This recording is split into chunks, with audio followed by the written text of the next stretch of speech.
이번 주는 상당히 흥분되는 소식이 가득한 주였습니다.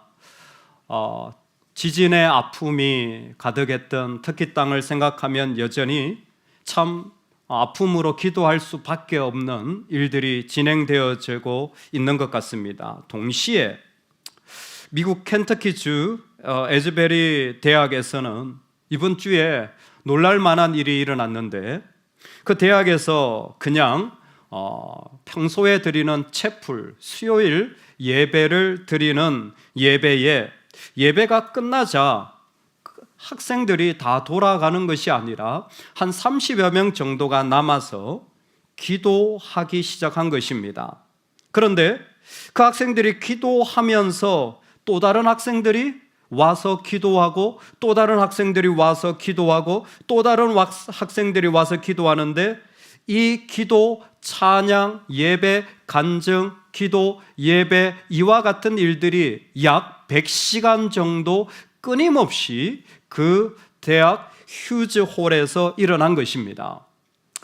며칠이나 이것은 끊이지 않고 아침부터 저녁까지 그 공간에서 20대의 청년들이 누가 오라고 한 것도 아닌데 계속하여서 간절히 기도하는 자리, 그들은 울부짖고 고백하고 결단하고, 그리고 놀라운 충격적인 도전을 마음에 경험하게 됩니다. 놀라운 것은 얼마 뒤 켄터키주 위에 있는 오하이오주의 시드빌 대학교에서도 역시 비슷한 일들이 일어나는데, 지난 13일 채플에서 시편 86편을 그날 본문으로 읽고 있는 중에 그 청년들의 마음이 뜨거워지고 감동이 되어서 하나님 앞에 엎드려 기도하게 되어지고, 간절히 하나님 앞에 눈물로 회개하는 일들이 일어나게 되어집니다. 10시 45분에 시작된 그저 1시간짜리 예배는 예배가 끝나도 계속해서 이어지고 서로 부둥켜 안고 중보 기도하는 일들이 계속되어졌습니다.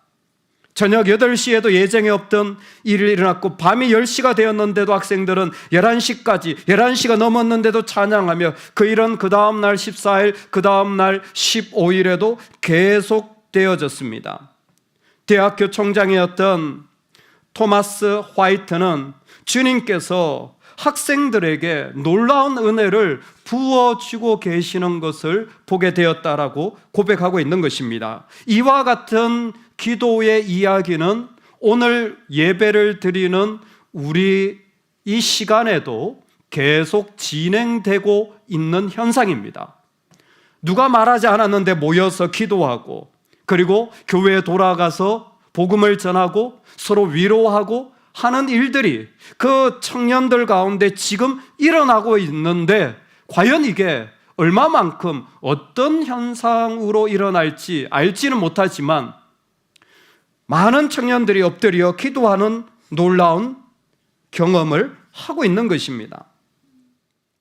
참 놀라운 소식이 아닐 수가 없습니다. 18세기 무디의 부흥운동, 조나단 에드워즈의 대각성운동, 그 18세기의 놀라운 영향력은 영국에서 미국으로, 미국에서 한국으로 와서 1907년 평양 장대영 부흥운동을 일으켰고, 그 놀라운 물결들은 아프리카로 가서, 그리고 남미로 가서 곳곳에 영적인 부흥의 기간들을 계속 이어져 갔는데, 생각지 않게 또다시 그러한 하나님 앞에 기도하는 젊은이들이 쉬지 않고 모여서 기도하는 일들이 일어나고 있는 것입니다.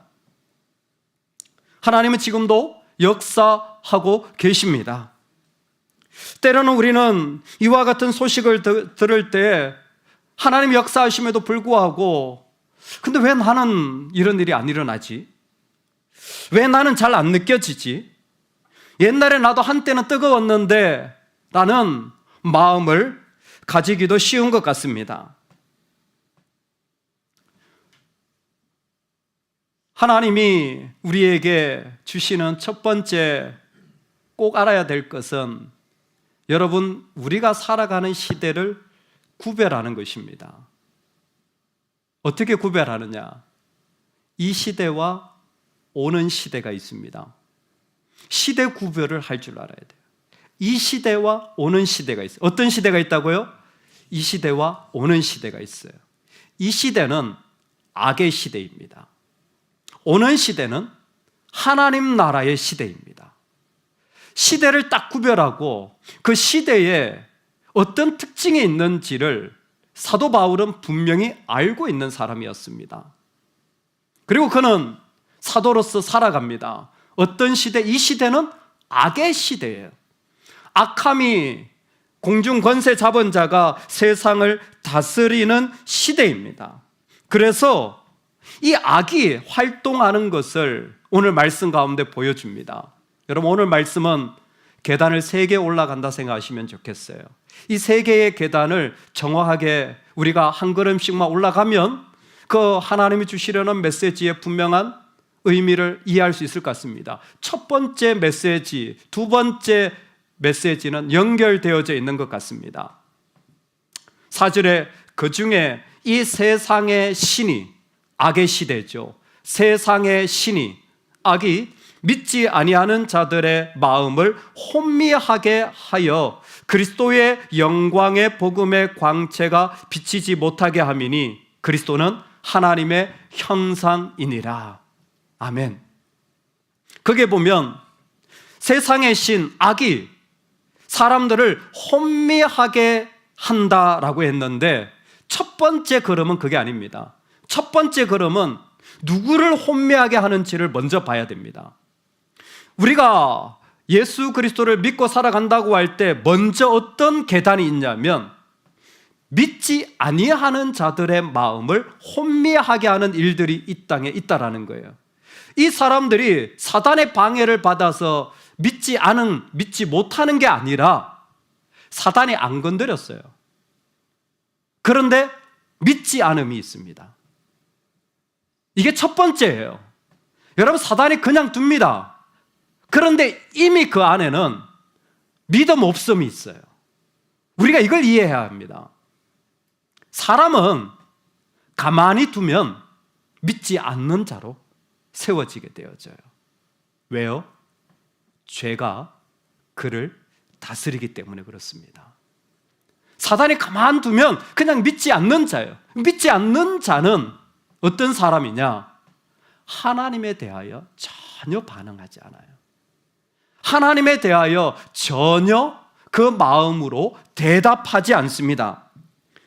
본성으로 행하고 불순종한다고 에베소서에서 말했는데 믿지 않는 자는 그냥 내 안에 나오는 그대로 하는 거예요. 내 안에 있는 죄가 그대로 나오는데 이 사람들의 특징이 하나님이 무슨 말을 해도 반응이 없어요.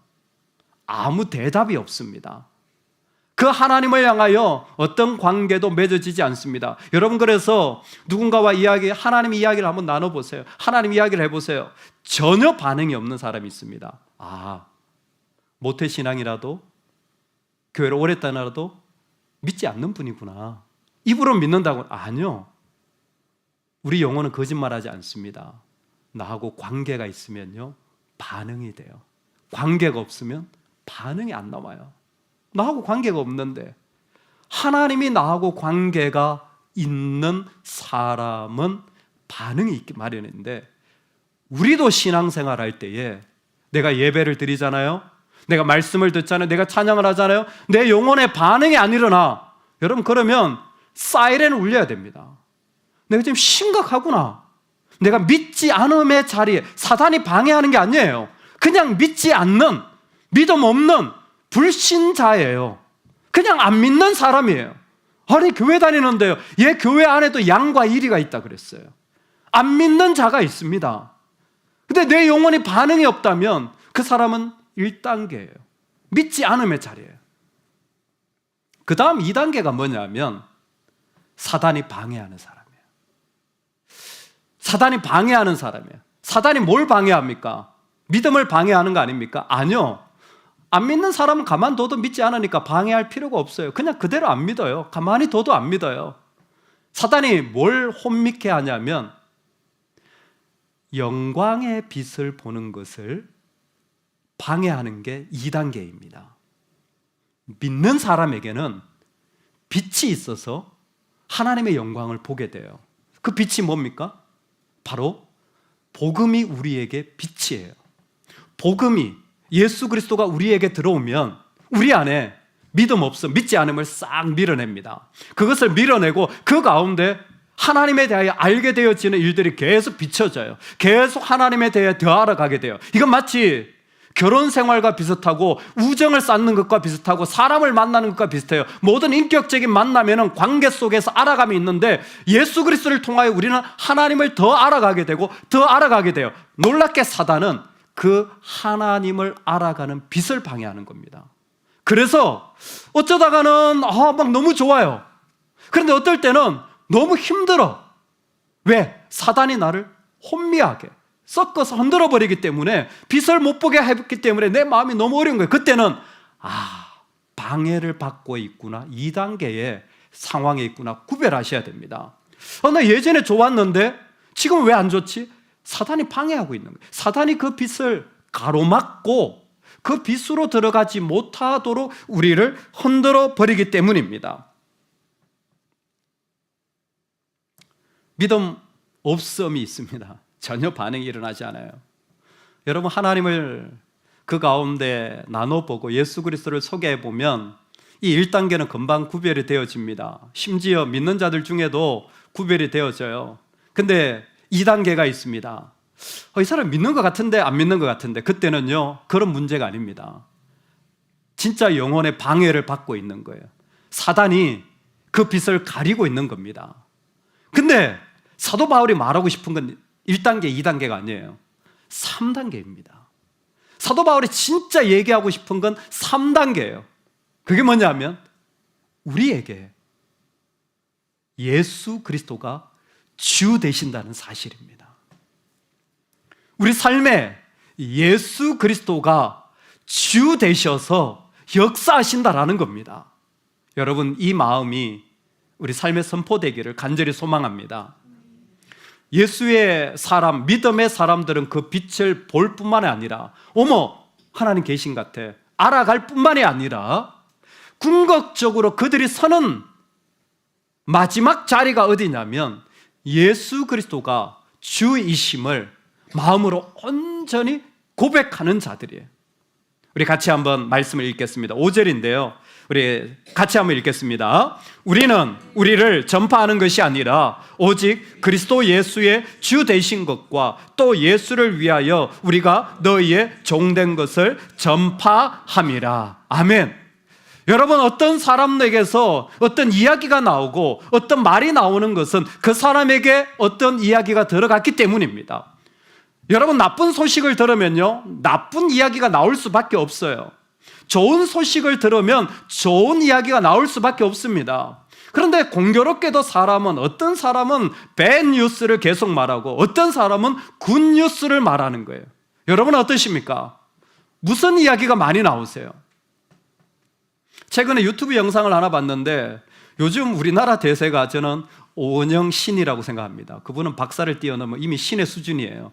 그분 한마디면 모든 문제가 다 해결되어지고 누구도 이해를 달지 못합니다. 영상이 한 6개 정도의 상담을 모아놓은 거더라고요. 거기에 보니까 영상에 나와 있는 거니까 그 영화 배우 이하연 씨인가요? 3번 결혼했다, 3번 실패한 그 상담을 받는, 또 어떤 자녀를 양육하는 데 있어서 힘든 부부간의 관계에서 했어요. 보니까 참 잘 하시더라고요. 잘할 정도가 아니라 탁월하더라고요. 그 사람의 부모님과의 어릴 적 관계, 그리고 어떤 성격적인 부분에서 자라면서 채워지지 않은 부분, 그런 것들이 누군가와 관계를 맺으면서 살아가면서 제대로 이루어지지 않는 거죠. 사실 의외로 만나보면 깊은 질병을 가지고 살아가는 사람들이 많습니다. 많은 정도가 아니겠죠. 제가 그걸 보면서 느낀 게 하나 있어요. 그게 뭐냐면 문제 많다. 다 문제네. 부모가 자녀를 키우는데 나름대로 애정을 가지고 정상적인 가정으로 키웠어요. 근데 그 아이는 이런 걸 가르침을 받지 못해서 계속 결혼에 실패한다는 거예요. 아니, 부모가 그냥 아이를 키웠는데 거기에 뭐가 부족했다는 거예요? 문제죠. 내가 살아가면서 성장기를 보냈는데 이런 경험을 못했어. 그게 문제라는 거예요. 다 문제야. 다 문제. 아주 그냥 문제 없는 사람이 없어. 너무 해결하는 건 좋은데 영상을 보고 난 느낌이 뭐냐면 문제. 애를 기를 수가 없네. 결혼을 할 수가 없네. 사람을 만날 수가 없네. 인생을 살아갈 수가 없네. 무서워서. 다 문제니까. 근데 그걸 다 할 수 있는 사람이 있느냐? 없죠. 근데 계속 문제예요. 문제를 끊임없이 얘기합니다. 맞아요. 사실일 겁니다. 그런데 우리는 좋은 소식을 말하는 사람들이에요. 문제가 없는 게 아닙니다. 우리도 우리를 둘러싸고 우리도 그 가운데 넘어지고 자빠지고 거꾸로뜨림을 당합니다. 우리도 그런 일을 당해요. 그런데 사도 바울이 하고 싶은 건 나도 우겨싸지고 나도 매맞고 나도 하는 정도가 아니라 굿뉴스의 사람이라는 거예요. 예수 그리스도가 주 되신다라는 겁니다. 예수 그리스도가 내 삶을 위하여 역사하셨다라는 겁니다. 예수 그리스도가 계시다라는 겁니다. 예수 그리스도가 주라는 것을 오늘 성경에서는 Christ as Lord, Jesus is Lord라고 분명히 얘기해 주고 있습니다. 너무 선명한 문장이죠. 그런데 예수 그리스도가 주시라는 말이 무슨 의미입니까? 예수 그리스도가 주시라는 것은 그분이 빛이 되어져 가지고 그 빛이 영혼에 들어와서 내 안에 있는 믿지 않음과 믿음 없음을 쫓아내었을 뿐만이 아니라 나로 하여금 영광을 아는 빛으로 만들어 주셔서 하나님을 알아가게 되고 하나님을 알아갈 뿐만이 아니라 그분으로 충만하게 되어져서 신적인 영광과 이 땅의 부끄러움의 모든 일들을 벗어 던질 수 있는 놀라운 자유함의 자리에 우리를 세우시는데, 그래서 예수가 주시라는 것은 하나님을 알게 되어진, 이걸 다른 말로 내 삶에 다르게 설명할 수 있는 은혜가 임하게 되었다라는 겁니다. 예수 그리스도가 우리의 구주가 되어지신 사건을 사실 요한복음에서는 이렇게 설명했습니다. 예수님을 하나님을 본 사람이 없지만 아버지 품속에 독생하신 하나님이 나타내지셨느니라 라고 표현하고 있어요. 예수님이 누구냐면 아버지 품속에 있던 하나뿐인 아들이 이 가운데 나타내졌다라는 겁니다. 이 나타내졌다라는 게 뭐냐면 자기를 보여줬다라는 것이 아니라 하나님이 자기를 설명하셨다라는 겁니다. 옛날 말로는 석의, 주석이라고 말하고 영어로는 exegesis, 요즘 말로 하면 설교한다라는 정도가 될 겁니다. 이해하도록 풀어서 설명해 주는 거예요. 그래서 기독교 예배에는 설교가 있습니다. 왜?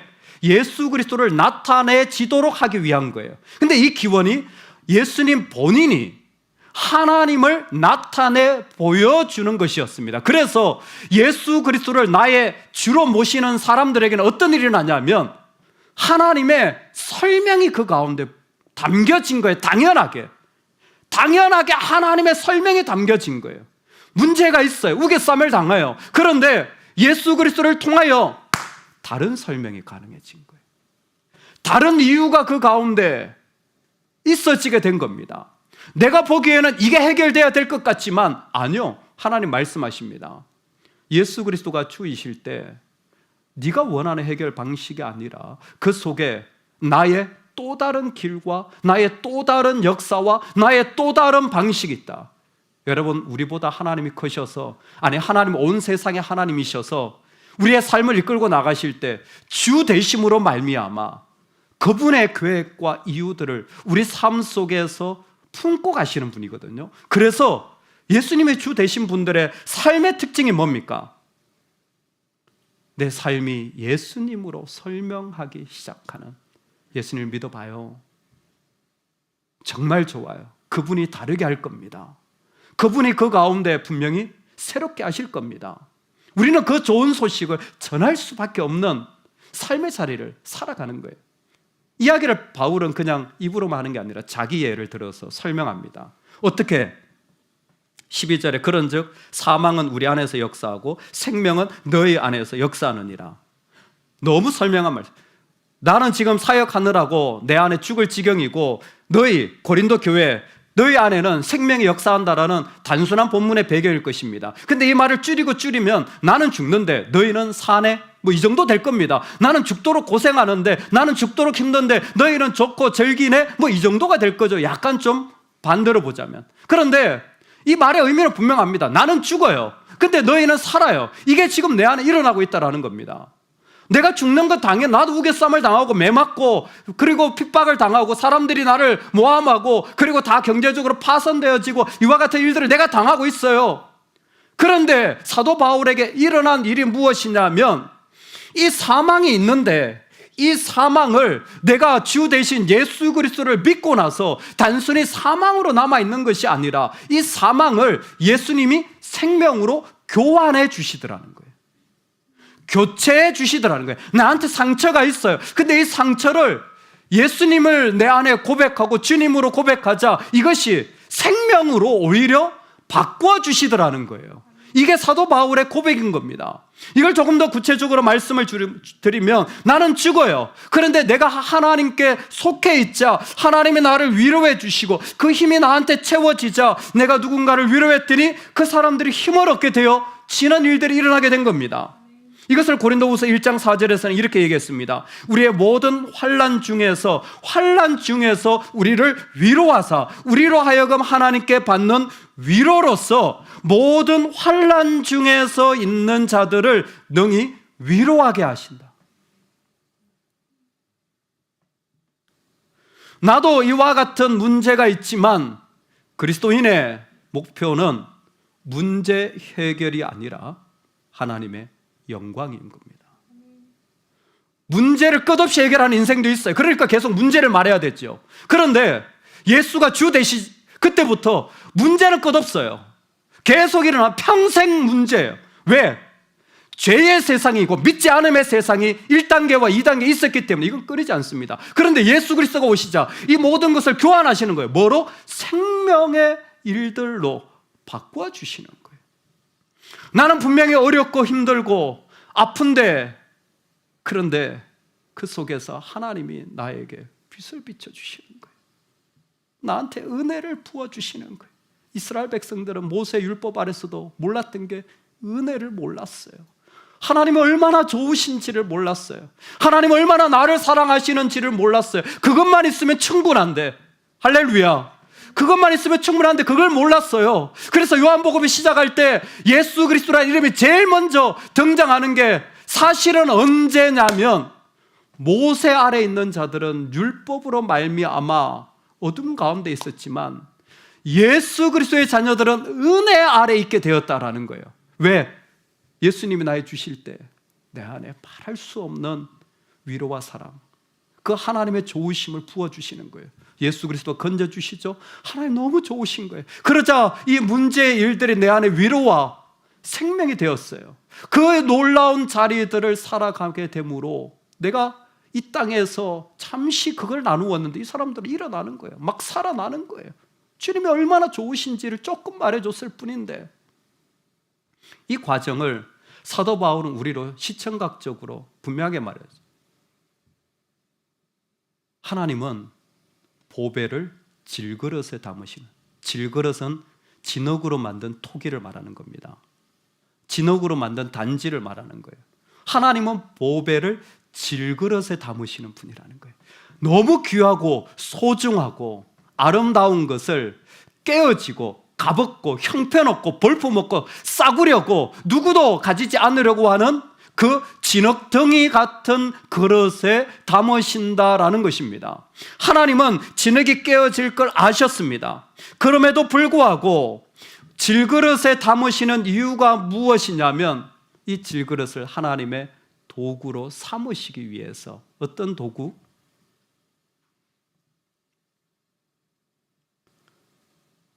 능력은 질그릇에 있지 않다라는 것입니다. 하나님은 이 질그릇 같은 우리를 택하실 때 문제가 있는 걸 알았어요. 흠이 있는 걸 알았어요. 깨어지기 쉬운 걸 알았어요. 값이 없는 걸 알았어요. 죄악 등인 걸 알았어요. 충분하지 않은 걸 아셨어요. 그런데도 그 질그릇에 자신의 아들 예수 그리스도의 생명을 담으신 거예요. 왜 그러냐면 깨어질 거거든요. 깨어졌어요. 당연한 거예요. 당연한 겁니다. 깨어지는 게 당연한 거예요. 상처가 있는 게 당연한 거예요. 문제가 있어요. 그런데 이 사람들은 그곳에서 그 보혈로 말미암아 예수 그리스도의 구원하심과 하나님의 좋으심으로 말미암아 그 깨어진 자리에서 일어나는 거예요. 여러분, 그래서 우리에게는 항상 질문이 붙어야 돼요. 정말 믿는 자는요, 이 세상에서 질문이 붙어요. 저 사람 저 상황에서 어떻게 기뻐할 수 있지? 어떻게 저 상황에서 웃고 다니지? 저 사람 어떻게 저렇게 얼굴이 쌩글쌩글하냐? 왜 저러지? 라는 질문이 붙어 다니는 게 정상이에요. 왜? 깨어졌거든요. 일반적으로 살아가면 깨어진 거 붙이는 게 일인 겁니다. 깨어진 걸 회복하는 게 일이에요. 근데 하나님 말씀하세요. 야, 또 깨어져. 깨어지는 게 중요한 게 아니야. 네가 나로 말미암아 일어나게 되어지는 것, 그걸 세상이 볼 때 오리진, 그 능력의 출발이 누구인지를 사람들이 보게 될 거야. 그때 하나님의 살아계심이 드러나는 거야. 그리고 그때 우리는 말할 수 없는 영광의 빛을 더욱 누리게 되어지는 겁니다. 여러분, 오늘 우리가 살아가는 자리에 정말 하나님은 이렇게 말씀하실 같습니다. 얘야, 너를 일부러 그렇게 지었단다. 그렇게 약하게 깨어지기 쉬운 그릇으로. 왜요? 하나님 자신을 나타내시는 그릇 삼으시려고. 하나님은 그 자리를 생명으로 바꾸시는 분이십니다.